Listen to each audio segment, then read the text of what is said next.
We're now going to move on to Leigh Tait, who is a marine ecologist at NIWA and going to talk about the impacts of extreme weather on our coastal marine ecosystems. Over to you, Leigh.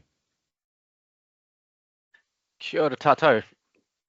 So yeah, I'm Leigh Tait. I'm based at NIWA in Christchurch, and I've been leading the Marine Coastal Impacts Program, trying to understand how Cyclone Gabrielle in particular affected our nearshore marine ecosystems.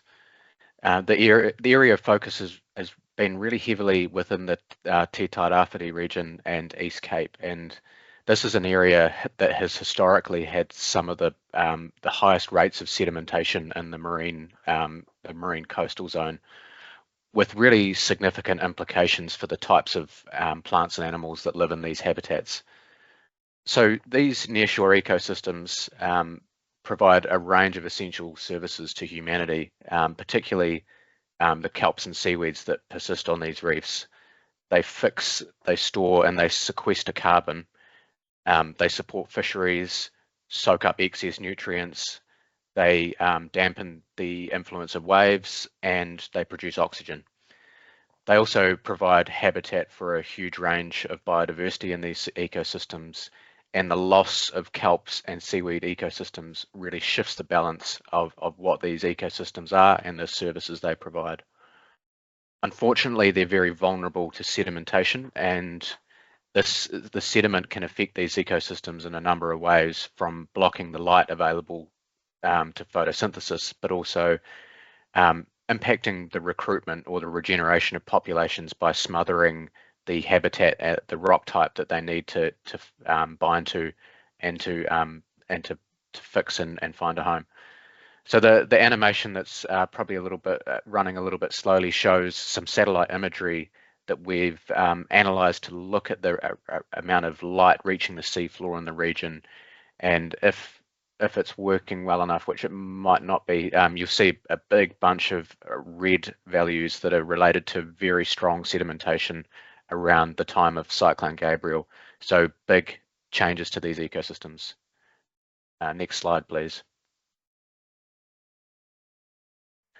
So we used those final two pictures in that slide were showing the two tools that we've used across this program, remote underwater vehicles and aerial drones. So this is some pre-cyclone imagery across an existing gradient of sedimentation into Mata Amawe in Hawke's Bay. And so at our high sedimented areas, we don't have a lot of these big brown seaweeds, our habitat forming seaweeds. And as we go to less areas of less and less sediments, we see an increasing number of these large brown habitat forming kelps.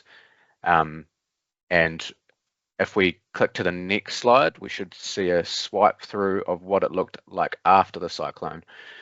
So after Cyclone Gabrielle, we saw big changes in the seafloor community. At our highly sedimented site, we didn't see a huge shift in what the communities look like, but at our central site, we saw almost complete loss of some of these habitat forming brown seaweeds. And then at the other end of the spectrum, at our low sedimentation site, we actually saw very few impacts. So there are some big changes that have occurred because of the sedimentation, because of the flooding and freshwater. Some of our sites revealed a high proportion of woody debris knocking around on the reef, and we also saw visible signs of mortality of some of these kelps, as shown by remnants of these species. So these gradients of sedimentation really do show significant impacts of the cyclone, but also of concern a potential legacy that these sediments are now in the environment and will continue to potentially cause problems. Next slide, please. So over the course of this study, we mapped over 15 locations with aerial imagery, and we've been doing that alongside Ngā Hapu, Ngāti Porou, a group of hapu up and down the Te Tairawhiti region, who have legislative rights of kaitiaki to their coastal areas. So we've mapped a huge range of locations for the hapu and Ngāti Porou, and we will now analyse over 2 terabytes of multispectral imagery to see what these communities look like across gradients of sedimentation, but also hopefully set a baseline for understanding future changes and legacies of these events. And this project was the last to be started up, and so we're a little bit behind on delivering, in that we have a deadline of December written into our proposal. So we hope to make all of that available to all of our stakeholders by December.